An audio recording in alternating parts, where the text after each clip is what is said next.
कैसा डर है जो दिन निकल गया, कैसा डर है जो दिन निकल गया, अभी तो पूरी रात बाकी है।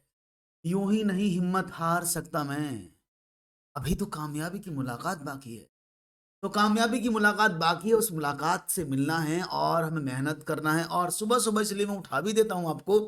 बहुत-बहुत स्वागत है आप सभी का, मैं हूँ डॉक्टर ललित और आप सभी का बहुत-बहुत स्वागत और अभिनंदन करता हूँ। उम्मीद करता हूँ कि सब लोग अच्छे होंगे और आनंदित होंगे। तो दोस्तों सभी साथियों को मेरा प्यार भरा नमस्कार है। मेरी ऑडियो और वीडियो आपको क्लियर होंगी। आज का पेपर भी बहुत बढ़िया था। काफ़ी कुछ इस पेपर को से आपको सीखने को मिलने वाला है। गौरव जी नमस्कार। सीमा जी, नफीस, कंचन, पल्लवी, पारुल, राजेश, सिम्पी, ब्लैक, प्रियंका और जितने भी साथी जुड़े उन सबको मेरा प्यार भरा नमस्कार। किसी का नाम ना लूं तो मत माने। आज हम बात करने वाले हैं 3 जनवरी 2022 के ईवीएस के इस पेपर को, जहां पर हम कंप्लीट, आप जानते हैं मैं कंप्लीट स्पेसिफिकेशन देता हूं विद पिक्टोरियल रिप्रेजेंटेशन, तो ये बहुत इजी हो जाता है हमें याद करना। तो बिना किसी देरी के, नो बात नो बकवास, सीधी बात सीधा प्रश्न आपकी स्क्रीन पर रहा।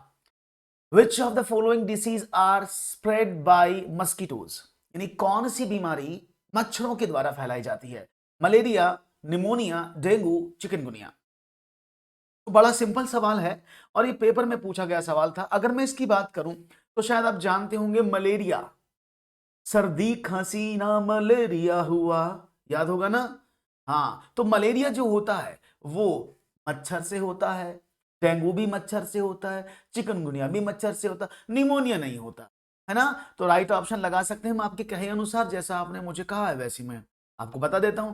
तो अगर हम बात करते हैं तो भाई यहां पर हम ये कह सकते हैं मलेरिया जो हुआ वो मच्छर के काटने से हुआ। अब इसकी एक बार थोड़ी सी झांकी भी देख लेते हैं, है ना। तो ACD, मलेरिया निमोनिया नहीं है। तो देखो ये है मलेरिया, जिसको बोलते हैं मलेरिया, एक परजीवी वाहक मादा एनोफ्लेज। नाम पूछ सकता हूं मलेरिया किसके द्वारा होता है, ये एनोफ्लेज है। तो मलेरिया किससे होता है? मादा, जो हमेशा मच्छर मादा ही काटती हैं, नर नहीं काटते। बड़े सीधा होता है, जो मेल होता है ना वो हर जगह सीधा ही होता है। ये मलेरिया, मधुमक्खी में देखो आदमी चुप रहता है, महिलाएं यानी फीमेल काम करती हैं। तो ऐसे ही नर जो है बड़ा सीधा साधा चुप बैठा रहता है। तो मादा है ना प्लीज, जो मच्छर है उसके काटने से मलेरिया के परजीवी लाल रक्त कोशिकाओं में प्रवेश करके बहुगुणित होते हैं, जिससे रक्तहीनता, एनीमिया के लक्षण उभरते हैं। चक्कर आना, सांस फूलना और द्रुत नाड़ी इत्यादि इसके कारण हैं। दूसरा मच्छर आप देख रहे होंगे, यह है डेंगू का मच्छर, जिसको बोलते हैं एडीज। तो मादा एडीज मच्छर के काटने से होता है, चीते जैसी धारियों वाले मादा एडीज इजिप्टी मच्छर के काटने से शरीर में डेंगू फैलता है और यह मच्छर अक्सर सुबह के समय काटते हैं। तो अगर आपको सुबह के समय कोई मच्छर काटे तो समझ लेना ओ, ये चांसेस आ सकते हैं। इसके बाद आता है इंसानों में बीमारी चिकनगुनिया। वायरस के वाहक मच्छर के काटने से होती है। इस मच्छरों को एडीज इजिप्टी या एडीज एल्बोपिक्स के नाम से पहचानते हैं। इन दोनों प्रजातियों की मादा मच्छरों के काटने से चिकनगुनिया वायरस फैलता है। डेंगू मलेरिया की ही तरह चिकनगुनिया लगातार खतरनाक बनती जा रही है, क्योंकि चिकनगुनिया नाम इतना खतरनाक है, आदमी को चिकनगुनिया बना देता है। मतलब क्या करता है कि आदमी की हड्डियों में इतना दर्द हो जाता है, प्लेट्स कम हो जाते, हिल नहीं पाता, खतरनाक हो जाता। तो समझ में आया होगा सीधा। हाँ, इज दैट क्लियर? सबको समझ में आए तीनों मच्छरों के बारे में? ओके। बात करते हैं संकीर्ण ट्यूब का उपयोग करके पौधों को पानी देने की एक तकनीक, जो सीधे पानी पहुंचाती है। पौधों के आधार पर कहा जाता है technique of watering plants by making use of narrow tubing which delivers water directly at the base of the plant is called its micro irrigation, femto irrigation, drip irrigation या नैनो irrigation, यानी सूक्ष्म सिंचाई, Punto सिंचाई, टपक सिंचाई या nano सिंचाई। और आपको बता दें, इस सिंचाई के बारे में अगर हम बात करते हैं तो इसको समझने की कोशिश करिएगा।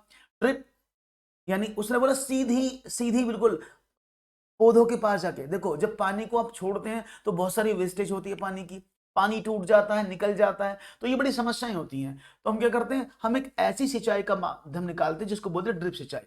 वो कुछ इस तरह से हम खेतों में लगा देते हैं कि ये जो मेन पाइप है, इससे हम छोटे छोटे पाइप पेड़ों की जड़ों तक पहुंचा देते हैं, और वो इसी को बोलते हैं टपक सिंचाई। यानी यहां पर पेड़ के पर्टिकुलर पास में पानी की बूंदें टपकती, जिससे पानी की बहुत बचत होती है, खपत जो है वो ज्यादा नहीं होती है, क्योंकि पानी जब खेत में ज्यादा पूरा खेत हमें भरना पड़ता है। इसलिए सिंचाई का ये फायदा भी है, और जितनी आवश्यकता होगी फसल को उतना ही पानी दिया जाता है। तो इसको बोलते हैं टपक सिंचाई। तो याद रहेगा, क्लियर है। ड्रॉप इरिगेशन इसको बोला जाता है, जहां पर आप चीजों को समझते हैं। ओके, तो ड्रॉप इरिगेशन से क्या होता है, खेतों में सीधे पानी पेड़ों तक पहुंचाया जाता है और पानी पहुंचाने के बाद पानी की खपत कम होती है और पेड़ों को पूर्ण तरह से पानी की कमी नहीं होती है। टपक सिंचाई इसको बोलते हैं। आगे बढ़े, वेरी गुड। भविष्य में उपयोग के लिए वर्षा का जल संग्रह कहलाता है।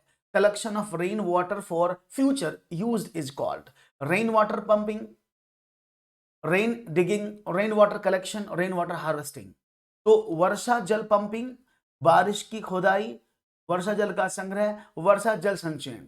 तो सवाल तो बड़े आसान है, लेकिन आपको शायद इनके उत्तर भी पता होंगे और हमें पता है कि आपके जवाब बहुत अच्छे से मिलेंगे और आप सभी लोग बहुत ही खूबसूरती से जवाब देने की कोशिश जरूर करेंगे। और लाइक करने में बिल्कुल कंजूसी ना करें। अगर आपको वीडियो अच्छा लग रहा है तो अभी से पहले लाइक कर दो, तब आगे बढ़ेंगे, ठीक है ना। तो फटाफट जल्दी से लाइक कर दो, जो कि आपको, मुझे भी अच्छा लगे और आपको भी अच्छा लगे, मैं भी मोटिवेट, आप भी मोटिवेट। और एक बार कमेंट सेक्शन में एवीएस बाय ललित कुमार जरूर लिख दीजिएगा। तो डी फोर धोखा, तो डी फोर धोखा नहीं मिलेगा, डी फोर सही आंसर मिलेगा। बिल्कुल सही बात है, इसको बोलते हैं वर्षा जल संचयन, रेन वाटर हार्वेस्टिंग। यानी यहां पर क्या करते हैं, बारिश का जल किसी भी छत पर इकट्ठा कर लिया जाता है और वहां से वो पानी पूरा इकट्ठा करके किसी टैंक में संचित कर लिया जाता है, जिसे हम सिंचाई के रूप में यूज भी कर लेते हैं और आगे भी उसका फायदा मिलता है। फॉर एग्जांपल ऐसे कि देखो यहां पर क्या है, ये बारिश हुई, इसमें हमने टैंक बनाया, टैंक से पानी यहां उतर के हमने सीधा उसको इकट्ठा कर लिया पंप के माध्यम से और उसको गार्डन में लगा दिया। यानी उस पानी को हम यूटिलाइज कर लेते हैं, जो हमारा पीने का पानी है वो बच जाता है। तो वाटर हार्वेस्टिंग टेक्निक ईवीएस में बहुत ज्यादा इंपॉर्टेंट है। गुड मॉर्निंग नमी, कैसे हैं जी।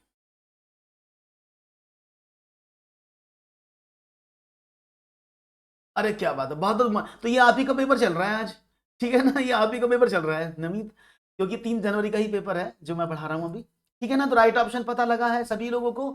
तो भाई आगे बढ़ते हैं। एक शिक्षक को कक्षा 1 के विद्यार्थियों को पशु का उप थीम पढ़ाना है। अब यहां हुआ क्या कि निम्न में से कौन सी युक्ति इस विषय को विद्यार्थी तक संपादित करने के लिए सबसे उपयुक्त है।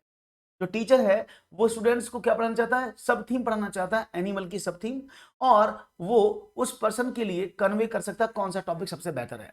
विद्यार्थियों को चिड़ियाघर के भ्रमण पर ले जाकर प्रत्यक्ष अनुभव देना। खत्म, बाय बाय टाटा, यही खत्म हो गया। क्यों? क्योंकि ईवीएस में अगर आप कोई चीज पढ़ाना चाहते हैं, मैंने आपको बताया ना, सबसे अच्छी टेक्निक है बालक को भ्रमण पर ले जाना, आउटिंग कराना और उन चीजों को प्रत्यक्ष रूप से दिखाना।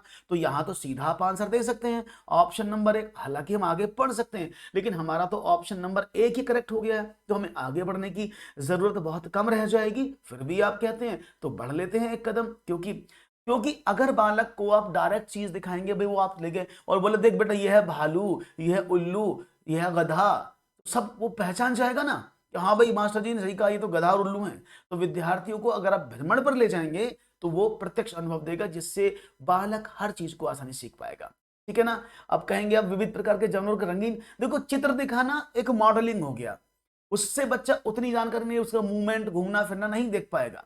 विद्यार्थियों कहें कि वो जानवर की सूची बनाए, ये एक प्रोजेक्ट हो गया। और विद्यार्थियों को जानवर के नाम बताएं, गाय, गधा, गाय, कबूतर, और इससे बच्चा नहीं समझ। सबसे बेस्ट चीज क्या है, हाँ, भ्रमण। EVS field visit are important in the teaching of which of the following option is correct for this type of execution। यानी प्रश्न है कि ईवीएस के शिक्षण में क्षेत्रीय भ्रमण महत्वपूर्ण है। ये मैंने बताया आपको, इनमें से कौन सा विकल्प इस प्रकार के भ्रमण के लिए सही है। अपनी पसंद की जगह पर जाना, तो सबसे, अब देखेंगे भाई अपनी पसंद की जगह पर जाओगे तो आप ईवीएस सीखने की बात कर रहे हो। अगर अपनी मैं बोला जी मैं तो नहीं जा रहा, मैं तो मूवी देखने जाऊंगा, गलत है ना।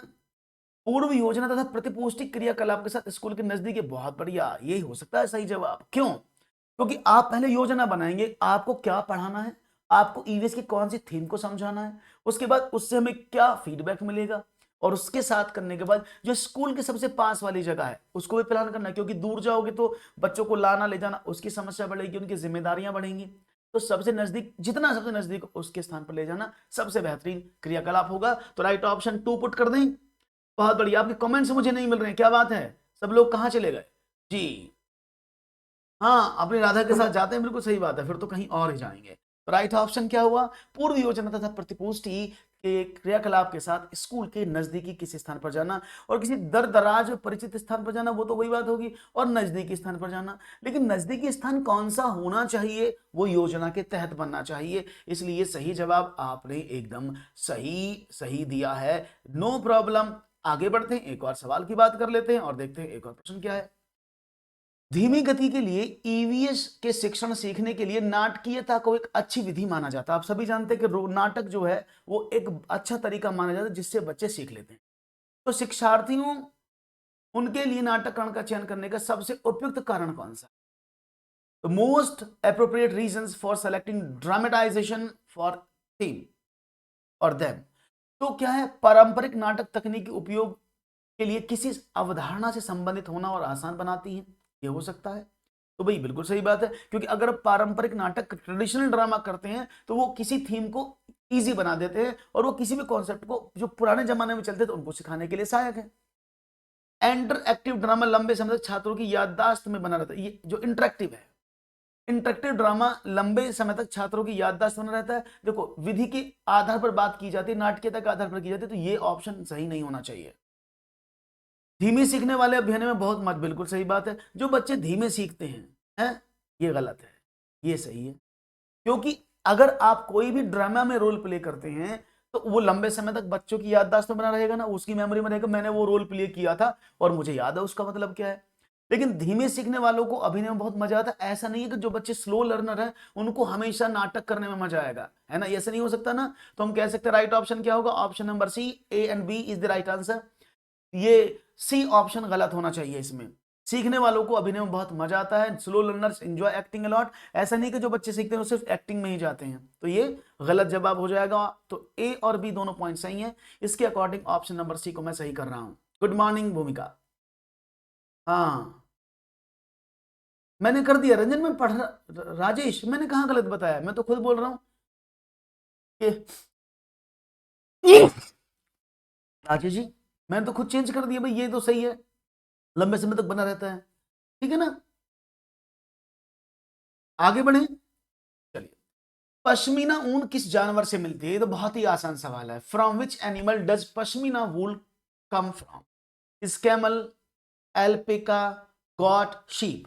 तो ये कहां से मिलती है पश्मीना ऊन? तो आपको बता दें, पश्मीना ऊन जो है सबसे बढ़िया मुलायम रेशे वाली ऊन और महंगी ऊन मिलती है। और ये सबको पता होगा, भेड़। गौरव जी, ऑप्शन गलत है, भेड़ इसका सही जवाब नहीं है जी, नहीं। भेड़, हाँ, छपा रहता है बिल्कुल लंबे समय तक।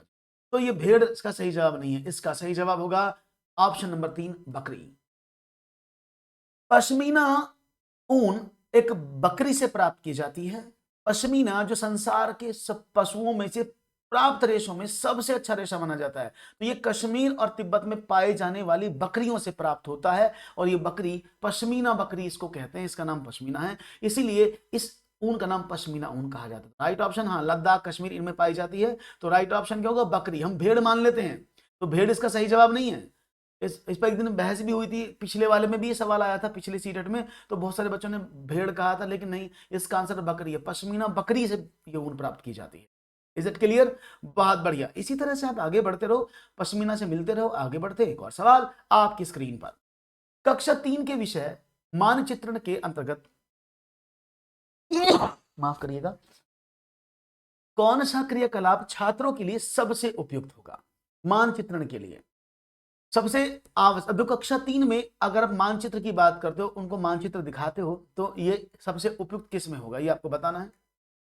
पहला ऑप्शन, उनसे उनके घर के स्कूल का रास्ता अंकित करने को कहना, ये ऑप्शन सही हो सकता है। अभी आगे देखेंगे, हो सकता है दूसरा हो, उनसे आस पड़ोस के रेखाचित्र बनाने को लिए कहना, नहीं, क्योंकि मानचित्र में आप मानचित्र को ढूंढने की कोशिश करेंगे, रेखाचित्र की बात नहीं।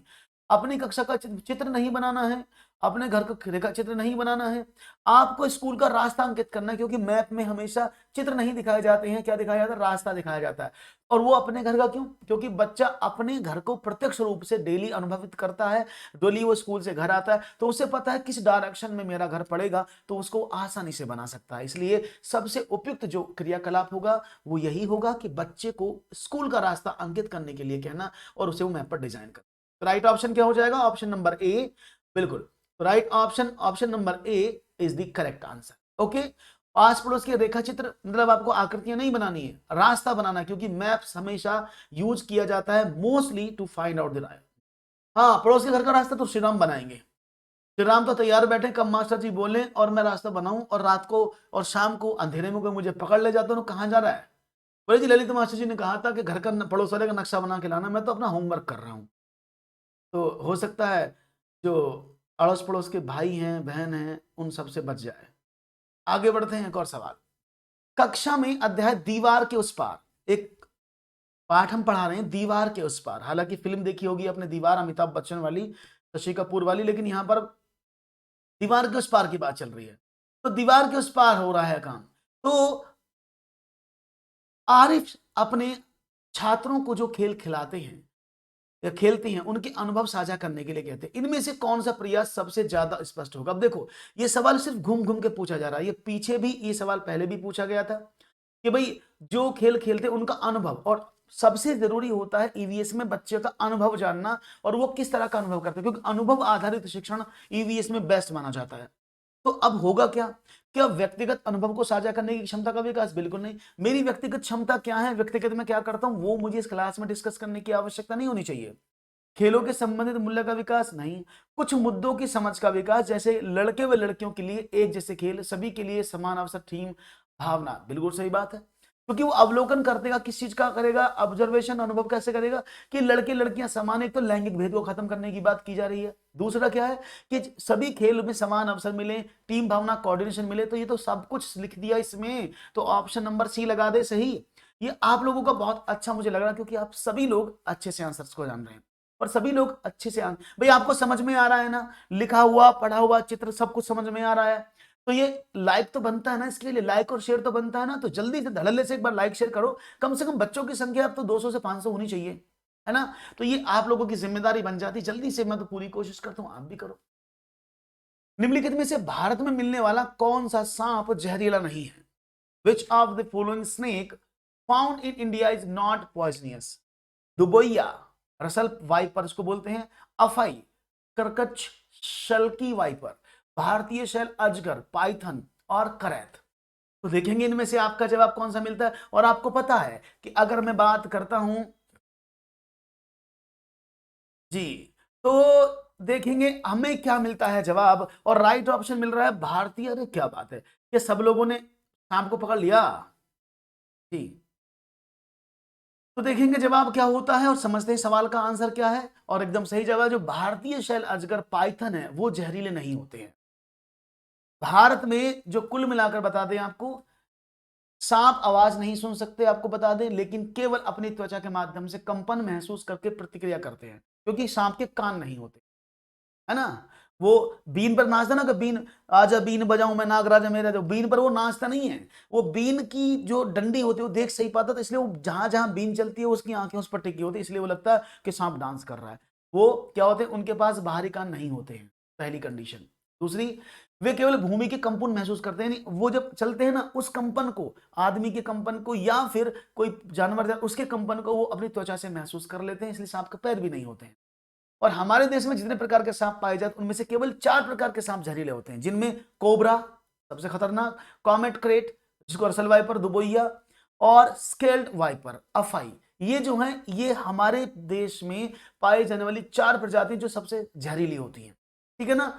बात समझ में? और ये जो रसल वाइपर है इसको देख लो तो उसके पास मत जाना, दूर चले जाना। रसल वाइपर जहरीला होता, काट लेगा तो काम तमाम, बाबा टाई टाई, पहुंच जाओगे कहां जहां नहीं जाना था। इसको बोलते हैं अजगर, ये भारतीय शैल अजगर, जो बेचारा सिर्फ आराम से पड़ा रहता है और वो खा तो निकल जाता चीजों को। इसके बाद इसकी प्रॉपर्टी नहीं है, सांप की प्रॉपर्टी है। एक सांप के 2 खोखले दांत होते हैं जिनको विषदंत कहते हैं। इसमें एक सवाल और भी आया इस पेपर में, विषदंत पर आधारित एक सवाल और पूछा गया था, वो बताऊंगा आगे। इसके साथ साथ आपको बता दें भैया कि चूहों को खेतों में खाते हैं, नहीं तो चूहे फसल खा जाएंगे। ये चूहों को खाते हैं, नहीं तो चूहे फसल खा जाएंगे। तो चूहे खा के छोटे मोटे खरगोश को दबो लेते हैं कभी कभी। जब ये काटता है तो जहर विषदंत से होते हुए व्यक्ति के शरीर में प्रवेश करता है। इसके बारे में नहीं हो रही है बात, ये ये जनरली सब सांप के बारे में बात हो रही है, मैंने फोटो लगा दिया है बस ऐसे ही। तो सांप 2 दांत होते हैं जो खोखले होते हैं, उनमें जहर होता है, और जब ये काटता है तो जहर विष दंत से होते हुए व्यक्ति या जानवर के शरीर में प्रवेश कर जाता है। सांप काटने की एक दवा है, यह दवा सांप के जहर से बनी है और सभी सरकारी अस्पतालों में उपलब्ध भी है। और सांप किसानों के मित्र होते हैं। आप देखो कैसे कहो कि सांप किसानों के मित्र होते हैं, वो इसलिए मित्र होते हैं कि जो चूहे परेशान करते हैं आपको, आप उनको पकड़ नहीं पाते, सांप उनको पकड़ के खत्म कर देते हैं, ठीक है ना। तो चूहों को खेत में खाते हैं, नहीं तो चूहे फसल को खा जाते हैं। ये है, ये जहरीला नहीं होता है। बाकी 3 प्रजाति हैं, इसको बोलते हैं अफई, करत, शल्क, वाइपर। ये सांप इस तरह से होता है। और करत सबसे जहरीला, साइलेंट किलर के नाम से जानते हैं इसको। करत सांप को साइलेंट किलर के नाम से भी जाना जाता है, ठीक है ना। तो ये साइलेंट किलर है, ये जहरील। तो जहां ये मिल जाए ना, आपको अफाई मिल जाए, करत मिल जाए या फिर वाइपर मिल जाए, इनसे बिल्कुल बच के रहना भैया। कभी सोचो ले मैं बनूंगा सांप को पकड़ने वाला, क्योंकि आपको आइडेंटिफिकेशन नहीं है कौन सी प्रजाति का सांप कौन सा है, ठीक है ना। अभी सिर्फ आपको इतना पता है कि ये सांप है ना। हालांकि हमें कोई भी सांप मिल जाए, हमारी हवा तो वहीं खराब हो जाती है, ठीक है ना। तो सांप के बारे में था। आदिम में एक होनहार छात्र है, आदित्य होगा ये। उसे लगता है कि उसकी कक्षा के शिक्षक उसकी जिज्ञासा की पूर्ति के लिए कार्य करें, जो उसकी क्यूरियोसिटी है उसके लिए वो शिक्षक काम करें। उसके शिक्षक को किस प्रकार का हस्तक्षेप की आवश्यकता है, उसका जो शिक्षक है वो किस तरह से उसके कामों में उसको समझा सकता, हस्तक्षेप कर सकता है। देखेंगे कैसे करेगा। उसे अधिक स्नेह देना ये गलत है, क्योंकि टीचर अधिक स्नेह देगा तो बालक स्नेह के चक्कर में ना ज्यादा प्यार से बिगड़ जाता है बच्चा। तो ज्यादा प्यार नहीं देना है। बिल्कुल सही कहा आपने। भारत में नाग, जिसको आप नाग बोलते हो, वही कोबरा है। करत, दुबई और अफाई, बिल्कुल सही कहा अमरनाथ आपने। तो अधिक स्नेह मत दो, नहीं तो बच्चा काम ही नहीं करेगा। उसे अतिरिक्त समय देना, यह समय दिया जा सकता है जिज्ञासा की पूर्ति के लिए नहीं। अतिरिक्त समय जब दिया जाता है जब बच्चे की समस्या होती है, जब आप उसको निदान उपचार देने की कोशिश करते हो, तो यह भी सही नहीं होगा। उसके लिए विशिष्ट शिक्षण सामग्री का प्रयोग करना यह बिल्कुल सही है, क्योंकि जिज्ञासा कब, क्यूरियोसिटी कब होती है, जब कुछ नई चीज देखने को मिलती है। तो इसी को बोलते हैं विशिष्ट शिक्षण। तो यानी उसे कुछ विशिष्ट शिक्षण सामग्री का प्रयोग करने के लिए आप देंगे तो उसकी जिज्ञासा और बढ़ेगी। तो बालक को जिज्ञासु बनाना है ना, क्यूरियोसिटी उसके अंदर पैदा करनी है, तो आपको नई नई विशिष्ट सामग्री के माध्यम से उसको पढ़ाना होता है, जिससे उसकी जिज्ञासा बनी रहती है। हो अब ये आएगा, अब वो आएगा, ऐसे करके राइट ऑप्शन फेल हो जाएगा। नेतृत्व के लिए नहीं देना, ये जिज्ञासा नहीं बढ़ाएगा, उसका काम और बढ़ाएगा, ठीक है ना। सी ऑप्शन एकदम सही जवाब है। बहुत ही खूबसूरती से आप लोग जवाब देने की जब कोशिश करते हैं तो अच्छा महसूस होता है। एक और सवाल है आपके समक्ष। नीचे दिए गए विकल्पों में से मधुमक्खी की सर्वाधिक उपयुक्त विशेषताओं को पहचानो। केवल रानी मक्खी ही अंडे देती है। यह सवाल ऑलरेडी एक बार और आ चुका है पेपर, शायद 24 दिसंबर के पेपर में यह सवाल मैंने पढ़ाया था। नर मक्खी की कार्यकर्ता के रूप में कोई विशेष भूमिका नहीं होती है। सभी मादा मक्खी अंडे देती हैं और कार्यकर्ता मक्खी, नहीं वर्कर मक्खी बोलते हैं इसको, भोजन को खोजती है और उसे छत्ते में लेकर आती है। अब यहां पर आपको मधुमक्खी के बारे में ये मैंने पढ़ा है, अगर आपने मुझसे पढ़ा है तो इसका जवाब सही सही देना भाई, ठीक है ना जी। तो देखेंगे आपका जवाब क्या मिलता है। और मैं आपको बता दूं, केवल रानी मक्खी अंडे देती है और सभी मादा मक्खी अंडे, दोनों में कॉन्फ्लिक्ट है ना, या तो ये सही होगा या ये सही होगा भाई, दोनों में यही तो अंतर है। या तो ऊपर वाला ऐसी, क्योंकि उसने बोला ना कि भाई, उसने बोला केवल रानी मक्खी अंडे देती है, यहां बोला सभी मादा मक्खी अंडे देती है। तो मैं आपको बता दूं, सभी मादा मक्खी अंडे नहीं देती है, रानी मक्खी अंडे देती है, जो लगभग 2000 के आसपास अंडे दे देती है, 2500 भी अंडे दे देती है, जिससे कि बहुत सारी मधुमक्खियां पैदा होती हैं। बाकी आपको बता दें, नर मधुमक्खी कार्यकर्ता के रूप में कोई विशेष भूमिका नहीं होती। वो क्या करते हैं वो मैं आगे बताऊंगा आपको। और कार्यकर्ता जो भोजन है, जो वर्कर मक्खी हैं, वो बाहर जाती हैं और बाहर से शहद लेकर फूलों से चूस कर लेके आती हैं और उसी को हम लोग खाते हैं, ठीक है ना। बहुत बढ़िया। तो समझ लेते हैं एक बार रानी मक्खी के बारे में थोड़ी सी कहानी। ये है आपकी मधुमक्खी, जो मधुमक्खी करोड़ों साल से यहां रह रही है। और धरती पर मधुमक्खी की 20,000 से भी ज्यादा प्रजातियां पाई जाती, जिसमें केवल 5 प्रकार की मधुमक्खी ही शहद बनाती है। एक छत्ते में 50,000 तक की संख्या में मधुमक्खियां हो सकती हैं। यह सवाल आपको मिल सकता है एग्जामिनेशन में। क्यों मिल सकता है? क्योंकि इस तरह के सवाल आपको पेपर में पूछे जाते हैं। तो एक छत्ते में 50,000 तक की संख्या में मधुमक्खियां हो सकती हैं और इनका छत्ता मोम से बना था, जो इनके पेट की ग्रंथियों से ही निकलता है। एक छत्ते में सिर्फ 3 प्रकार की मधुमक्खियां रहती हैं। छत्ते में हजारों की संख्या में मादा मक्खियां रहती हैं। इसके अलावा इनमें सैकड़ों नर मधुमक्खियां, ड्रोन्स, तो जो नर मधुमक्खी है उसको ड्रोन के नाम से जानते हैं। वो सिर्फ एक रानू मधुमक्खी होती है, ठीक है ना। रानी, एक ही रानी होती है पूरे छत्ते में। छत्ते में रहने वाली मादा मक्खियों को वर्कर कहा जाता है क्योंकि ये मधुमक्खियां ही शहद बनाने का काम करती हैं। नर मधुमक्खी रानी मधुमक्खी के साथ केवल संबंध स्थापित करने के लिए होते हैं। एक नंबर के कैसे कहते हैं, अय्याश होते हैं नर, मतलब वहीं पड़े हैं आराम से, सिर्फ रानी जो मधुमक्खी उसके साथ संबंध बनाने के लिए वो रहते हैं कि बस कैसे संबंध बने। और उसके लिए भी आसान काम नहीं है। ये एक रोचक तथ्य है कि जब नर रानी मधुमक्खी को संबंध स्थापित करने की बात आती है तो वहां पर जितने भी नर होते हैं ना छत्ते, मुंह आपस में उनकी उड़ान होती है, उनकी फाइट होती है, और जो ड्रोन जीत कर वापस आता है वो रानी मधुमक्खी के साथ संबंध बनाता है और उसके बाद उसको भी खत्म कर दिया जाता है, जी ली उसने अपनी जिंदगी। ठीक है ना, तो इसलिए उसको, हाँ फिक्स तो नहीं नहीं, लगभग 50,000। अब यार ऐसे काउंट कर लेंगे क्या, आप भी ऐसी बात कर रहे हो, ये लगभग 50,000 मधुमक्खियां हो सकती हैं। अब आप ये कहेंगे कि एग्जैक्ट सर बैठ के गिनो 50,000 ही हैं, तो ऐसे तो मैं भी नहीं गिन पाऊंगा और आप भी नहीं गिन पाएंगे, है ना। तो ये एक संख्या है, अनुमानित संख्या है। तो आपको जानकर हैरानी होगी, छत्ते में रहने वाले सैकड़ों नर मधुमक्खी रानी को गर्भवती करने का प्रयास करते, लेकिन इनमें से केवल एक ही नर इस काम में सफल हो पाता है। छत्ते में रहने वाली केवल रानी मधुमक्खी ही अंडे देती है। दिन में 2000 से भी अधिक अंडे देती है। गर्मियों के समय, प्रजनन के समय ये 2500 तक भी पहुंच, 2500 अंडे भी दे सकती है।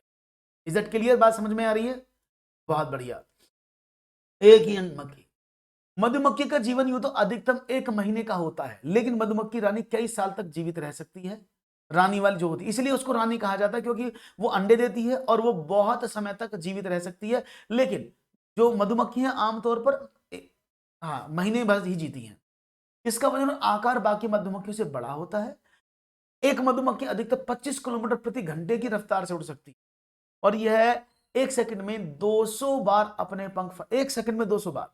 मधुमक्खियों की सूंघने की क्षमता इंसान से भी ज्यादा होती है और एक मधुमक्खी अपने जीवन में एक चम्मच यानी का 12वां हिस्सा, देख लो कितना शहद बनाती मधुमक्खी, 1 चम्मच का 12वां हिस्सा शहद बना पाती है और उसको हम आराम से खा लेते हैं 1 दिन में, जिनमें जो हजारों मक्खियों की मेहनत होगी, है ना। तो ये आपको एक मधुमक्खी को 1 पाउंड 454 ग्राम शहद बनाने के लिए 55,000 मील यानी 88,514 किलोमीटर की दूरी तय करनी पड़ती है। लगा लो 1 पाउंड शहद बनाने के लिए कितनी मेहनत वो करती है।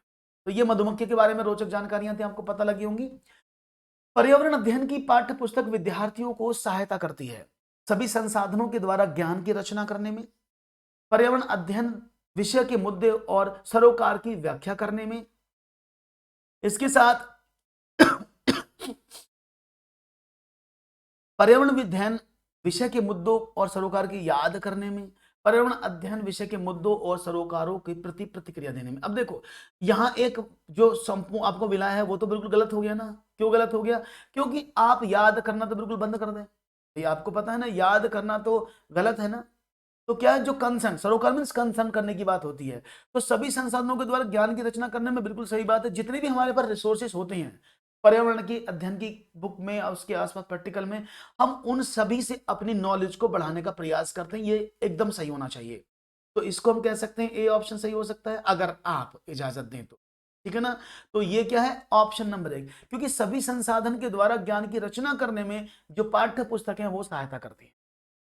पर्यावरण अध्ययन के विषय के मुद्दों और सरकार, देखो पर्यावरण के मुद्दे और उनके जो कंसर्न है उनके बारे में किताब जो है पर्यावरण अध्ययन की सहायता कम करती हैं। पर्यावरण अध्ययन के विषय को मुद्दों को याद करने में नहीं करती हैं और पर्यावरण अध्ययन के विषय के मुद्दों और उनके जो कंसर्न है उनके प्रति प्रतिक्रिया नहीं देती हैं। ये जितने, अब देखो इस ऑप्शन को समझो आप, जितने भी उस किताब में संसाधन है, हमारे पास पानी है, हमारे पास भोजन है, हमारे पास खाना है, हम चीजें कैसे बनाते हैं, ये सभी थीमों किताबों में लिखी होती हैं और इन सभी थीमों के आधार पर आप उसको कैसे यूटिलाइज करेंगे, यही तो किताबों की भूमिका है। सिर्फ एक चीज पर फोकस नहीं कर सकते। तो राइट ऑप्शन ए, नहीं राजेश, राइट ऑप्शन ए हो जाएगा। ये प्रतिक्रिया नहीं देगी, प्रतिक्रिया तो बच्चा देगा ना। आप कैसे कह सकते हैं कि किताबें प्रतिक्रिया देंगी? किताबें रिस्पॉन्ड नहीं करती हैं, किताबें सिर्फ नॉलेज देती हैं, बच्चा रिस्पॉन्ड करता है, ठीक है ना। नमस्कार ratio, is that clear? Very good. भाई संख्या 100 तो कर दो, एक बार जोर लगा के शेयर करके आ जाओ जिससे कि बाकी सभी साथी भी जुड़ पाए आनंद के साथ। एक बार सभी, सरोकार मीन्स कंसर्न, सरकार नहीं है वो, कंसर्न, मैं तुम्हारे लिए कंसर्न हूं, यानी किस कंसर्न में बात हो रही है। वर्मी कंपोस्टिंग एक विधि है जिसमें खाद बनाने में उपयोग होती है। वर्मी कंपोस्टिंग जानते होंगे आप सभी लोग अच्छी तरह से। Is a method in which compost is used for किसके, अर्थवर्म्स, हॉकवर्म, लीच और टैपवर्म, यानी केंचुए, अंकुशकृमि, हुकवर्मी, जोंक और फीताकृमि। तो देखेंगे आपका जवाब क्या मिलता है, वर्मी कंपोस्ट। आप सभी जानते हैं, मैं आपको थोड़ा सा बता देना चाहता हूं इसके बारे में। और ये लाइक में भी कंजूसी हो रही है भाई, ऐसा क्यों? संडे में देखेंगे, ऋषु कल क्लास नहीं रखेंगे संडे में, संडे में कुछ और देखेंगे, है ना, संडे फ्री रहेंगे। तो ये अर्थवाम है, आपको बता दें हुकवर्मी, आप ये हुकवर्मी, अब मैं बताता हूं, वैसे थोड़ा सा सुनने में अटपटा लगेगा। जब आप बचपन में थे और आपने देखा होगा कि पेट में कीड़े हो गए, तो वो हुकवर्मी की शेप होती है। जब पेट में कीड़े हो जाते हैं, जो हुकवर्मी, उनका जो चोंच नुकीला होता है ऐसा, तो वो हुकवर्मी कहलाता है। तो जो आदमी के पेट में हो जाते हैं। फीताकृमि भी जो है वो छोटी आंत में हो जाता है, बड़ी आंत में हो जाता है, और वो पूरा बढ़ता चला जाता है, वो मीटर तक लंबा हो जाता है। और वो क्या होता है, अधपका भोजन खाने से आदमी के पेट में हो जाता है। जो आदमी जो भी पाचन चिनिया छोटी आंत में जो भी आप पाचन क्रिया करते हैं, उन सबको सोख लेता है। बात जो क्या होती है, लीच, आपने, मैंने एग्जांपल भी दिया था परजीवी के रूप में। जो क्या होती है, कोई जानवर गया पानी में रहती है, कोई जानवर गया उस पर चिपक जाते हैं, उसका ब्लड को चूस लेती है वहां से, और उसी से वो जीती हैं। केंचुए को आप जानते हैं, किसान का मित्र, तो ये केंचुआ देखा होगा आपने। तो केंचुए की भी 7,000 से ज्यादा प्रजातियां पाई जाती, जिनमें से 200 प्रजाति केवल अमेरिका में पाई जाती। केंचुआ अपनी त्वचा से सांस लेता है, क्योंकि उसके पास श्वसन तंत्र नहीं होता है। उसके पास श्वसन तंत्र नहीं होता, उसके पास फेफड़े भी नहीं होते हैं। गौरव भाई, इसके पास तो फेफड़े भी नहीं है, बताओ हम कैसे रखेंगे? हम तो फेफड़ों में रखते हैं। हाँ, ओके ओके अमरनाथ, नहीं रखेंगे। इसलिए तो कन्या श्वसन तंत्र नहीं होता। अगर देखा जाए तो यह इनके ही फायदेमंद है, क्योंकि केंचुआ हमेशा मिट्टी में रहता है और त्वचा से सांस लेने में उसको आसानी होती है। हालांकि इन्हें डूबने का खतरा भी होता है, इसलिए ये अंधेरे में रहना पसंद करते हैं और जमीन के सिर्फ 1.5 फीट तक ही नीचे रहते हैं, ठीक है ना। इन्हें नाइट में रहना बहुत पसंद है। केंचुओं के मुंह का पता लगाना बहुत ही मुश्किल होता है, क्योंकि इनके मुंह और पूंछ एक जैसी होती हैं। और अगर आप केंचुए को तोड़ देना बीच में से, तो वो मरेगा नहीं, 2 केंचुए में बदल जाएगा। केंचुए के फैक्ट है। केंचुए का ना मुंह पता होता, ना बैक पता होती कि पूंछ का। बस ये डिपेंड करेगा आप उसको तोड़ कहां से रहे हो। अब इतनी सी पूंछ आपने तोड़ दी तो जिंदा थोड़ी रहेगा, मिड में से तोड़ दो, 2 केंचुए बन जाए, ठीक है ना। दुनिया के सबसे बड़े केंचुए ऑस्ट्रेलिया में पाए जाते हैं, और इसलिए इन केंचुओं का, ऑस्ट्रेलिया के जो गिप्सलैंड है उसको केंचुओं का घर भी कहा जाता है। यहां पर जो केंचुआ पाया जाता है उसकी लंबाई लगभग 3 फीट हो जाती है। लगभग 3 फीट का केंचुआ आपने देख लिया तो अरे मैया ऐसे कर दोगे। अगर आपने वो केंचुआ देख लिया इतना बड़ा 3 फीट वाला, अरे मैया यूं का हो गया, एकदम भग जाओगे छोड़ के, तो सांप आ गया, अजगर आ गया, ऐसा कहोगे। लेकिन होता है 3 फीट का केंचुआ, और ये बहुत भयंकर आवाज भी निकालते हैं। और केंचुओं को मैंने बताया आधे भाग से तोड़ दिया जाए तो नया केंचुआ बन जाता है।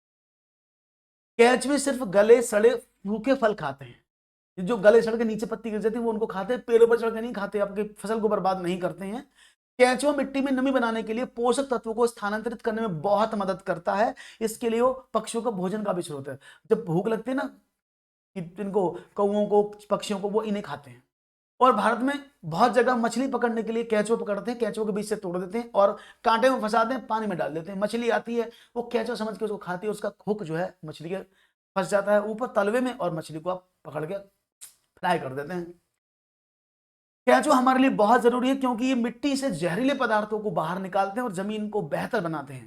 केंचुआ से जुड़ी जानकारी आपको जरूर पसंद आई होगी, तो एक बार लाइक जरूर कर दें अगर आपको अच्छा लग रहा है तो। अगर अच्छा लगा हो तो भाई लाइक करते रहा करो, जब भी आपको लगे समझ में आए तो एक बार तुरंत एक अच्छे सवाल पर एक लाइक और शेयर जरूर बनता है, उसको करते रहो। एक और सवाल, प्राथमिक कक्षाओं में ईवीएस के संचालन में निम्न में से कौन सा सबसे ज्यादा उपयुक्त है?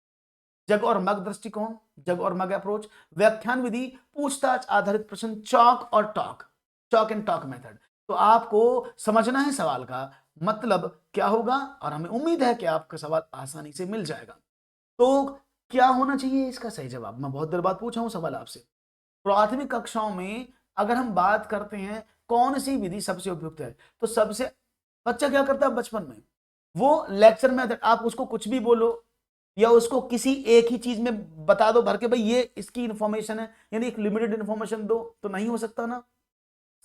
उसके बाद पूछताछ, बिल्कुल सही बात है, इंक्वायरी बेस्ड, क्योंकि सबसे अच्छा संचालन होता है कि आप समस्या को पूछें। अगर बच्चा समस्या को नहीं पूछेगा तो बात नहीं बनेगी। तो समस्या को पूछना बहुत जरूरी है, इसलिए पूछताछ आधारित शिक्षण बहुत ज्यादा आवश्यक हो जाता है ईवीएस की कक्षाओं में। चलो, ईवीएस में आकलन का संकेतक है। EVS indicator of assessment, that is सूची बनाना, चर्चा करना, स्मरण करना, कथन देना। तो आप स्मरण करना तो बिल्कुल खत्म कर दोगे, स्टेटमेंट देना भी खत्म कर दोगे। अब सूची बनाना, तो क्या आप किसी चीज की सूची बनाओगे तो वो आकलन का संकेत है? बिल्कुल नहीं। सबसे ज्यादा जरूरी क्या होता है? डिस्कशन। यानी ईवीएस में चर्चा करना सबसे अच्छा आकलन का संकेत। इसलिए हम कहते हैं ना, ऑब्जर्वेशन करके आप क्या है बताओ, तो वो क्या चर्चा करना होता है, डिस्कशन करना होता है। तो अगर आपको डिस्कशन करना अच्छा लगता है तो बहुत अच्छी बात है। तो राइट ऑप्शन क्या होगा? राइट ऑप्शन है चर्चा करना, एकदम सही जवाब है। क्लियर है? बहुत बढ़िया। हाँ, इसकी पिक्चर हटा दीजिए। अगर पिक्चर हटाएंगे वर्षा तो आप देखेंगे कैसे, कैसे पहचानेंगे क्या है ये? Doctor Beaumont, experiments help students to understand the role of scientist. Arrange the following scientific method in the appropriate order. ये बहुत अच्छा प्रश्न। आप किसी भी साइंटिफिक मेथड को कैसे अप्रोप्रिएट पर्टिकुलर ऑर्डर में लगाएंगे वो आपको बताना है। परिणामों को अंकित रिकॉर्ड करना और निष्कर्ष निकालना। जैसे ही आपको पहला मिला भाई आप तुरंत समझ जाओ कि भी जो निष्कर्ष निकालते हैं हम कब निकालते हैं? स्टार्टिंग में कि लास्ट में? अब जब भी किसी चीज का कंक्लूजन करोगे सबसे लास्ट में कंक्लूजन आता है ना, तो भाई सबसे लास्ट में यही आएगा, इसको लास्ट कर दो। यानी एक नंबर सबसे लास्ट में आएगा, तो ये दो ऑप्शन तो आपको देखने ही नहीं है। बात समझ में आई? तो आपको जरूर ऐसा ऑप्शन मिल जाता है जहां पर आपको पता लग जाता है कि भाई इसमें लास्ट में कौन सा आएगा, क्योंकि ये पहला कौन सा होगा। तो लास्ट वाला हमें फिक्स हो गया, तो हमें पता लग गया लास्ट में हमारा कौन सा ऑप्शन मिलना है। ठीक है ना? अब बात करते हैं परिकल्पना प्रस्तावित करना, प्रश्न पूछना, अनुमान का परीक्षण करना, अनुमान लगाना और प्रेक्षण करना। ये प्रेक्षण है, परीक्षण करना। अगर मैं परीक्षण करने की बात करता हूं तो सबसे पहले क्या होता है? सबसे पहले बच्चा ऑब्जर्वेशन तो करता है। अगर मैं आपको माप का कॉन्सेप्ट भी बताऊं तो सबसे पहले बच्चा क्या करेगा? ऑब्जर्वेशन। तो सबसे पहले वो ऑब्जर्वेशन करेगा। इसको लगा दो पहले नंबर पर, मैं लिख देता हूं 6 नंबर सबसे पहले आएगा। उसके बाद क्या होगा? उसके बाद बच्चा जब प्रेक्षण कर लेता है उसके बाद क्या होता है? उसके बाद वो प्रश्न पूछता है, ऑब्जर्व कर ले, अब वो क्वेश्चन पूछना शुरू करेगा ना। आपने उसने क्वेश्चन पूछा, क्वेश्चन क्या है तो 3 नंबर लगा दें। क्वेश्चन पूछने के बाद क्या होगा? वो परिकल्पना यानी हाइपोथेसिस, यानी जो प्रश्न है उसकी हाइपोथेसिस, इसका आंसर ये होना चाहिए, मैं इसको ऐसे निकालूंगा। हाइपोथेसिस मतलब क्या होता है? एक परिकल्पना होती है जो बच्चा उसको मान लेता है कि मुझे इसकी परिकल्पना करनी है और मैं इसको प्रूफ करूंगा। अगर वो परिकल्पना जो आपने फ्यूचर के लिए मानी सेटिस्फाई हो जाती है तो सही है, नहीं होती तो आपका क्वेश्चन जो सोचती आपकी हाइपोथेसिस गलत है और आपको वो साइंटिफिक मेथड यूज नहीं करना होगा। ठीक है ना? जब आपकी हाइपोथेसिस पास हो जाती है तभी वो क्वेश्चन प्रूफ होता है। तो हाइपोथेसिस बहुत इंपॉर्टेंट है किसी भी चीज को प्रूफ करने के लिए या किसी भी सिद्धांत को बनाने के लिए। तो ये भी हो गया। इसके बाद क्या करते हैं? इसके बाद आता है आपका अनुमान का प्रश्न करना, नहीं अनुमान लगाना। तो उसके बाद आप करेंगे अनुमान, गैस करेंगे, तो मैं 5 लगा दूं। उसके बाद जब अनुमान कर लिया उसके बाद उसका परीक्षण करेंगे, यानी उसकी परीक्षण करेंगे, तो 4 लगा दें। इसके बाद कौन सा बचा है? फिर तो आपके साथ एक ही बचा है ना, लास्ट में एक आप लगाएंगे परिणामों का अंक रिकॉर्ड करना और उसका निष्कर्ष निकालना। तो 6 3 2 5 4 1 है किसी में? 6 3 2 5 4 1, शायद ऑप्शन नंबर 3 एकदम सही बना है। तो right option option number C इसका आंसर होना चाहिए एकदम सही। ठीक है भैया, बात समझ में आ गई? तो सी इज द राइट आंसर। बहुत बढ़िया। 6 3 2 5 4 1 बिल्कुल सही जवाब है। तो समझ में आया? तो आपको ये स्टेप याद होने चाहिए क्योंकि क्वेश्चन में कई बार इस तरह के स्टेप्स आपसे पूछ लिए जाएंगे और पक्का पूछेगा वो। ठीक है, तो बढ़ते हैं आगे, एक और सवाल की बात कर लेते हैं। विच of the following is a part of environmental study? इनमें से कौन सा पर्यावरण अध्ययन का भाग है? ये आपको देखना है और आपको भाग बताना है। अब देखो सबसे पहले क्या होता है? पर्यावरण शिक्षा की अवधारणा, विज्ञान सामाजिक विज्ञान, अरे वाह आ गया ना। यह विज्ञान सामाजिक विज्ञान और पर्यावरण शिक्षा के संबंधित मुद्दों का सरोकार है, कंसर्न मींस रिलेटेड है। तो इसमें क्या होता है? पर्यावरण अध्ययन कोई एक विषय नहीं है, उसमें क्या होता है? विज्ञान की चीजें, सामाजिक विज्ञान से इतिहास, आप चाहें भूगोल ज्योग्राफी को लिया जाता है और खुद पर्यावरण शिक्षा के मुद्दे इसमें होते हैं। तो ये इसका पूरा कंसर्न इसमें किया जाता है। सरोकार मींस कंसर्न करना। इसमें क्या होता है? इसके जो रिलेटेड कंसर्न है वो है साइंस, सामाजिक विज्ञान और पर्यावरण। इसी को इसका इंटीग्रेटेड अप्रोच कहा जाता है। तो सवाल का आंसर तो आपको चुटकी में मिल गया, ऑप्शन नंबर बी एकदम सही जवाब है। तो बाकी मैं नहीं पढ़ रहा हूं क्योंकि टाइम थोड़ा सा कम है और तेजी से पढ़ाना, इसलिए अब बाकी को नहीं पढ़ रहा हूं मैं। बच्चों में विश्लेषणात्मक विचार विकसित करने के लिए वंश वृक्ष वृक्ष एक उपयोगी थीम है। अब ये वंश वृक्ष क्या होता है आप सबको जानते होंगे, वंश वृक्ष क्या है, यही सवाल तो पूछा है। यह संयुक्त परिवार उनके संबंधों के बारे में बिल्कुल नहीं, संयुक्त परिवार और एकल परिवार के बारे में ही नहीं है, यह केवल निकट परिवारों के सदस्यों के बारे में बिल्कुल नहीं, यह अनेक पीढ़ियों से परिवार के सदस्यों के आपसी संबंध के बारे में है। ये हो सकता है सही, है ना, और यही सही है। केवल दादा दादी नाना नानी के बारे में नहीं, तो दादा दादी नाना नानी के बारे में नहीं होती है बात, ये अनेक पीढ़ियों से चले आ रहे सदस्यों के बारे में। जैसे मैंने कहा ये हमारा टिल्लू है, टिल्लू के दो पुत्र हुए, एक था रामभूल एक था हरभूल, एक था हरभूल, है ना। अब रामभूल के दो बच्चे हुए, एक थी फूलवती एक थी रामवती। ऐसी जो हरभूल थे उनके हुए दो लड़के, एक का नाम था रूपचंद, एक का नाम था सत्येंद्र। ऐसे तो ये क्या है, वंश वृक्ष है, यानी हम बहुत सारी पीढ़ियों के जो लोग हुए उन सब की एक हिरार्की बनाते हैं, और इसमें परदादा दादा सब आते हैं, दादा दादी के ऊपर भी चलते हैं, परदादा दादी भी चलते हैं। तो क्या होता है, हाँ बिल्कुल राजीव, तो हम समझ में आया, तो इसको बोलते हैं क्या, ये एक अनेक पीढ़ियों के से परिवारों के सदस्यों के बीच में आपसी संबंध के बारे में, इसी को बोलते हैं वंश वृक्ष। Is that clear? No problem, समझ में आ गया होगा। अब आगे बढ़ते हैं और एक सवाल की बात और कर लेते हैं आपके समक्ष। देखते हैं नया सवाल आपकी स्क्रीन पर क्या है। क्वेश्चन है, अधूरे जले जीवाश्म ईंधन से फैलता है, यानी अनबर्न फॉइजल फ्यूल स्प्रेड थ्रू। अब देखो जो जीवाश्म ईंधन है वो चाहे पेट्रोल है चाहे वो कोयला है, ये सब के जीवाश्म ईंधन में, चाहे वो गैस है, ये सब जीवाश्म ईंधन में आते हैं, ठीक है ना। लकड़ी जीवाश्म ईंधन में नहीं आती है। तो इनसे अगर ये आधे जले होते हैं, अधूरे जले होते हैं, इनसे कौन सी गैस निकलती है? तो ये आपका जवाब क्या होगा? 19 क्वेश्चन है, 19 थोड़ी 20 क्वेश्चन है भाई, 20 का बी। तो बता दें आपको, आप देखो जब भी आप बात करते हैं सीओ, इसका पूरा नाम है कार्बन मोनोऑक्साइड, क्योंकि इसमें ऑक्सीजन का एक अणु है, CO carbon monoxide.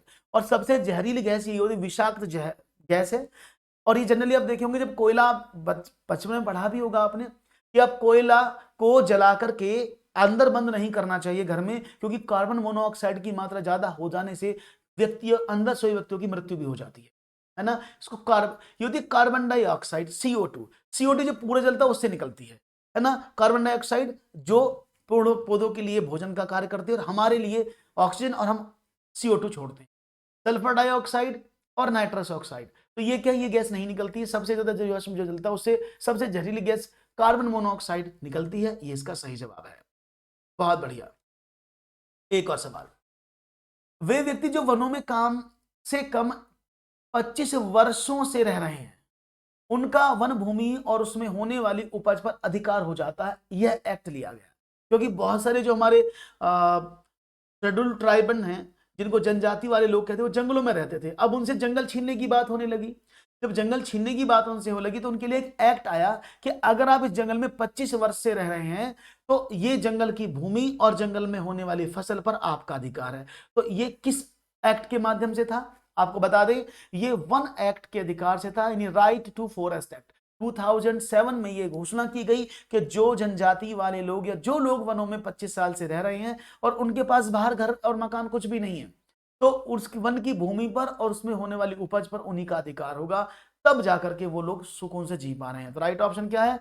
Option number 1 एकदम सही जवाब, वन अधिकार यानी right to forest 2007। Right to education act 2009 में बना था, इस तरह से याद रखिएगा।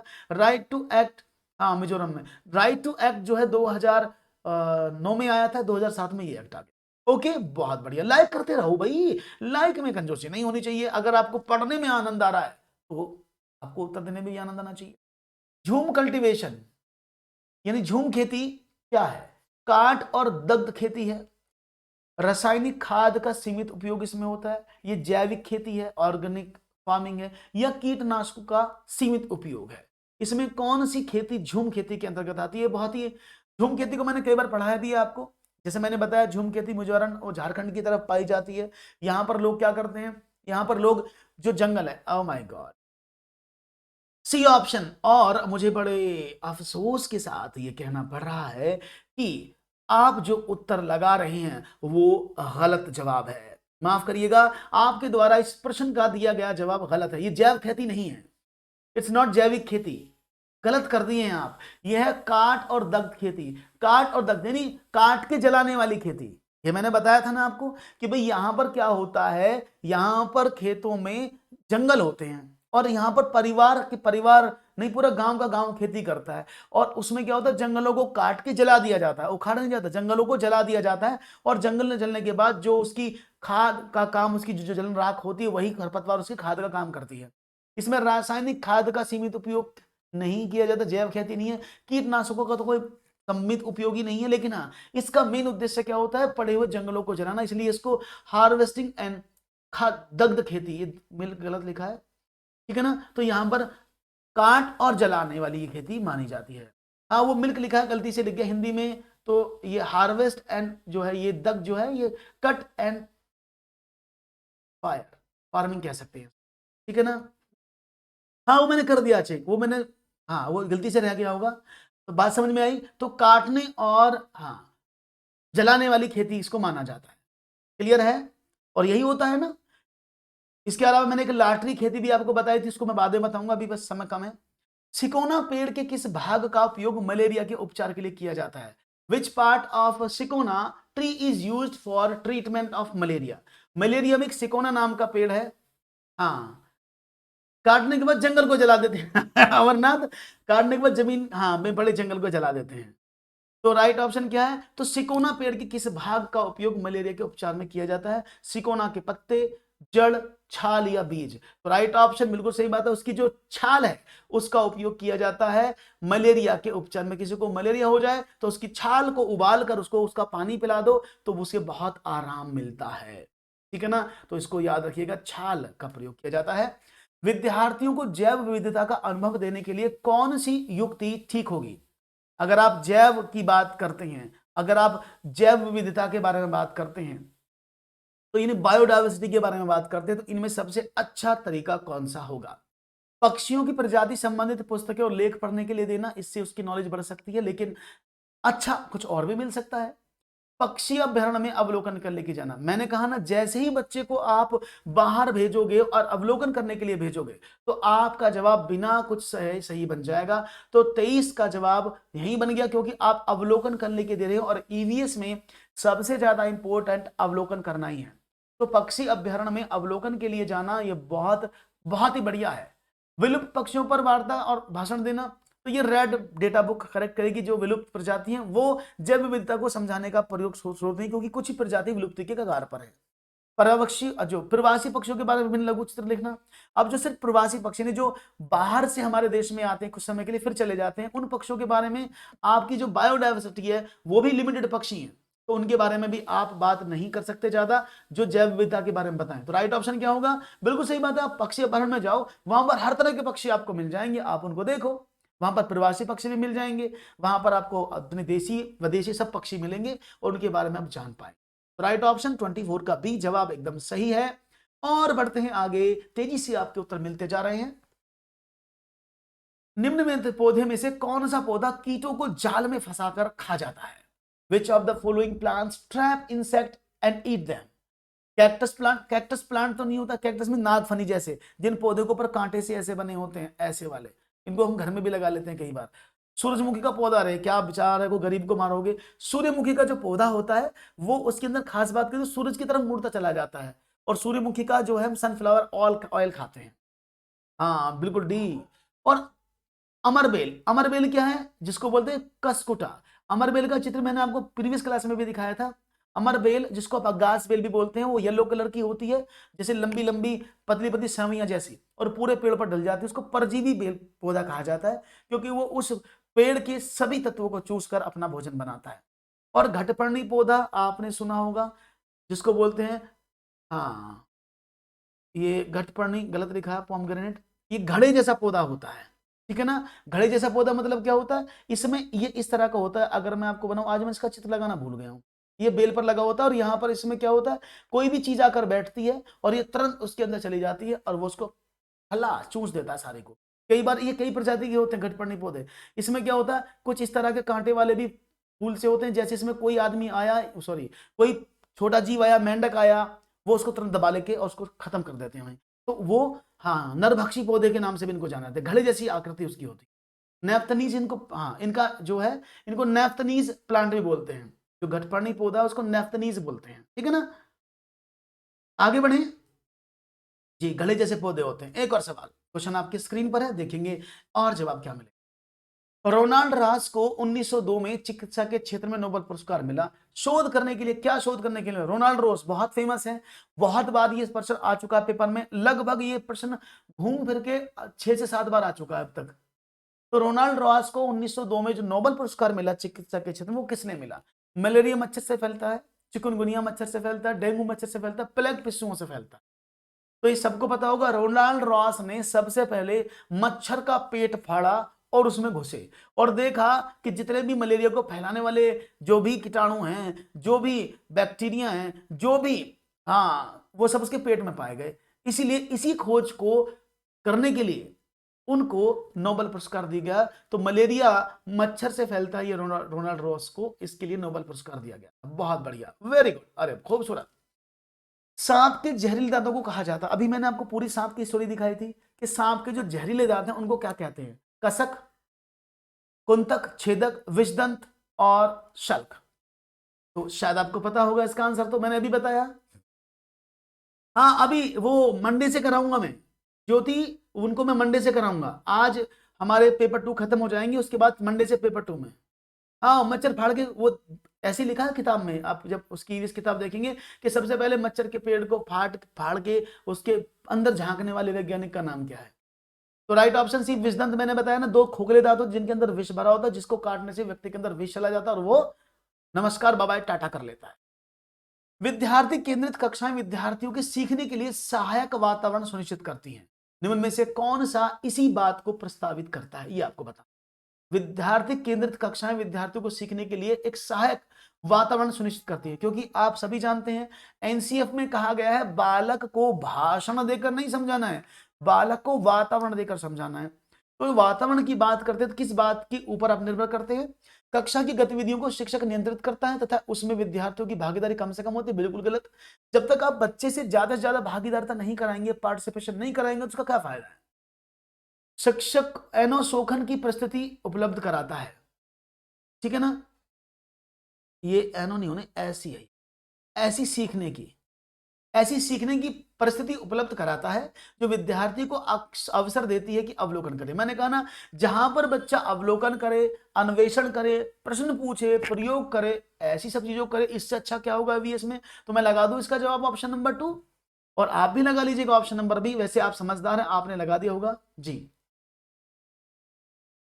झूम खेती को उखाड़ देते हैं क्या या काट के? जी काटी जाती है, उखाड़ क्यों देते हैं? झूम खेती में फसल तो काटी जाएगी ना श्री राम, फसल तो काटी जाएगी ना जी। राइट ऑप्शन मिल गया आपको। राइट ऑप्शन क्या है? राइट ऑप्शन मिला है आपको ऑप्शन नंबर बी। क्लियर है, आगे बढ़ें और बढ़ते हैं आगे। एक और सवाल, एक ईवीएस की कक्षा को एक खुशगवार कक्षा होना चाहिए, यानी उसमें एनवायरनमेंट बड़ा खुशगवार होना, उसमें जो बच्चे को खुश रहने चाहिए। खुशगवार का मतलब ये है। इस संदर्भ में इनमें से कौन सा कथन सही होगा? अब आप बताओ इनमें से कौन सा कथन आप सही देने की बात कर सकते हैं, ठीक है ना। देखेंगे, अवलोकन, अन्वेषण, प्रश्न पूछना एवं क्रियाकलाप करना, इनमें से कौन सा आपको ऑप्शन लगेगा सही, मुझे बताइएगा। क्वेश्चन आपके समक्ष है। और मैंने कहा ना, जहां पर भी बच्चा अवलोकन कर दे, जहां पर भी बच्चा अवलोकन की बात करे, अन्वेषण मीन्स नई चीजों को खोजने की बात करे, प्रश्न पूछे, उससे अच्छी कौन सी खुशगवार कक्षा होगी? तो यही है ऑप्शन 7 नंबर 1। सुनिश्चित करना कि वो पुस्तकों को पढ़ें, उन्हें बेहतर समझने के लिए पाठ्य पुस्तक। सख्त अनुशासन का संचालन करना, बिल्कुल नहीं। शिक्षक कक्षा में खुश रहती हैं और विद्यार्थियों को उनके निर्देश खुशी खुशी पालन करते हैं। खुश मतलब वो खुश रहते हैं, तो उनका पालन किस विधान पे किया जाए? राइट ऑप्शन, ऑप्शन नंबर 1, अवलोकन करना एकदम सही जवाब होगा। एक और सवाल, निम्नलिखित में से कौन से जानवर के आगे का दांत उसकी पूरी जिंदगी बढ़ता रहता है? इनमें से कौन सा ऐसा जानवर है जिसके दांत पूरी जिंदगी बढ़ते रहते हैं? और हम चाहेंगे आपके जवाब हमें मिलेंगे सही। लाइक बड़े कम है भाई, इतनी भी लाइक कम करोगे तो कैसे काम चलेगा। गिलहरी, बाघ, सांप, बिल्ली, इनमें से आपको लगता है कौन से के जानवर के दांत, मैं बहुत तेजी से पढ़ाया हूं आज 2x की स्पीड में, 2x की स्पीड में इसलिए पढ़ाया क्योंकि थोड़ा जल्दी पढ़ेंगे तो आपका समय भी कम लगेगा और चीजों को समझ भी जाएंगे, और एक्सप्लेनेशन भी मैं आपको कोशिश कर रहा हूं पूरी देने की। तो इनमें से कौन से जानवर का आगे का दांत उसकी पूरी जिंदगी बढ़ता रहता है? उसका नाम है बाघ नहीं, सांप नहीं, बिल्ली नहीं, बिल्कुल नहीं। तो राइट ऑप्शन क्या होगा? गिलहरी। देखेंगे स्क्वायरल, ये जो इसके आगे के दांत दिख रहे हैं हमेशा बढ़ते रहते हैं। अगर ये चीजों को ना कुतरे ना, ये चूहों के साथ भी होता है, चूहे के दांत भी जिंदगी भर बढ़ते रहते हैं। अगर वो चीजों को ना काटे ना, हाँ ईवीएस का पेपर था, तो उनके दांत इतने बढ़ जाएंगे कि उनके मुंह बंद हो जाएंगे, वो खा भी नहीं पाएंगे। इसलिए ये गिलहरी इसका सही जवाब है। ओके, तो अगर आपको आज का सेशन अच्छा लगा है तो भाई अभी सभी जगह अपने इस सेशन को शेयर कर दीजिएगा दोस्तों के साथ और आगे बढ़ा दीजिएगा, जिससे कि आपको अच्छा, ये आपको सेशन कैसा लगा तो एक बार जाते हुए ललित ईवीएस बाय ललित कुमार जरूर लिख दीजिएगा, और लाइक करना बिल्कुल मत भूलिएगा, शेयर कर दीजिएगा और सब्सक्राइब कर लो चैनल को, जिससे कि आपको मैं इसी तरह के सेशन दूं। हमारी 4 क्लासेस चलती हैं, 6 AM, 10 AM, 11, 5 AM और 7:30 PM। यहां पर 6 AM में बता दें आपको, 6 AM में मैं ईवीएस पढ़ा रहा हूं प्रीवियस का। 10 AM को मैं अभी ये 10 AM जो 10:30 AM हो जाएगा, क्योंकि बच्चों ने रिक्वेस्ट किया है कि सर 10 बजे का टाइम को 10:30 का किया जाए, तो 10:30 में सीडीबी के प्रीवियस ईयर के क्वेश्चन हो जाएंगे। 5 PM में हिंदी की प्रीवियस चले, और 7:30 बजे मैं पेपर 2 के खत्म कर दिया हूं, और पेपर 1 के जो प्रीवियस ईयर के पेपर है वो मैं शुरू करूंगा। पेपर 1 के प्रीवियस ईयर पेपर मैं शुरू करूंगा मंडे से, ठीक है ना। तो पेपर 1 की जो आपके पेपर हैं, पेपर 1 को भी मैं शुरू करूंगा कब से? मंडे से। तो आपके लिए एक अनाउंसमेंट मैंने कर दिया, तो सभी लोग अगर अच्छा लगा हो तो भाई लाइक करके जरूर जाएं और आगे भी बढ़ाएं, जिससे कि सभी साथी जुड़ें और आनंद के साथ अपनी पढ़ाई को पूरा करें। तो आज का सेशन आपको अच्छा लगा हो मैं उम्मीद करता हूं। कल संडे छुट्टी रहेगी, मंडे में फिर मुलाकात होगी आपसे नई सेशन में। तब तक के लिए दीजिएगा इजाजत। Thank you very much and शुक्रिया, नमस्कार आप सभी का जुड़ने का। थैंक यू, नमस्कार, जय हिंद, जय भारत। मंडे से पेपर 1 के पेपर भी कराएंगे राजीव, क्योंकि पेपर, हाँ मैथ्स का पेपर 1, हाँ बिल्कुल वो शाम को कराऊंगा मैं, क्योंकि ईवीएस का तो मैं इसके बाद पूरे पेपर कराने के बाद कुछ मैंने प्रैक्टिस सेशन बनाए हैं, उसके बाद में कुछ प्रैक्टिस सेशन जो एक्सपेक्टेड क्वेश्चन है उनको कराऊंगा, ये ईवीएस चलेगा। थैंक यू वेरी मच, नमस्कार, जय हिंद, जय भारत, टेक केयर एंड इजाजत। Thank you. क्वेश्चन नंबर 12 कहां से बता दीजिएगा सतीश? क्वेश्चन नंबर 12, तो अगर चूहा बिल्ली होगा तो आप चूहा बिल्ली दोनों लगाएंगे, फिर आपको आयोग पूरे नंबर देगा, इसलिए तो यहां बिल्ली नहीं दिया है। ओके,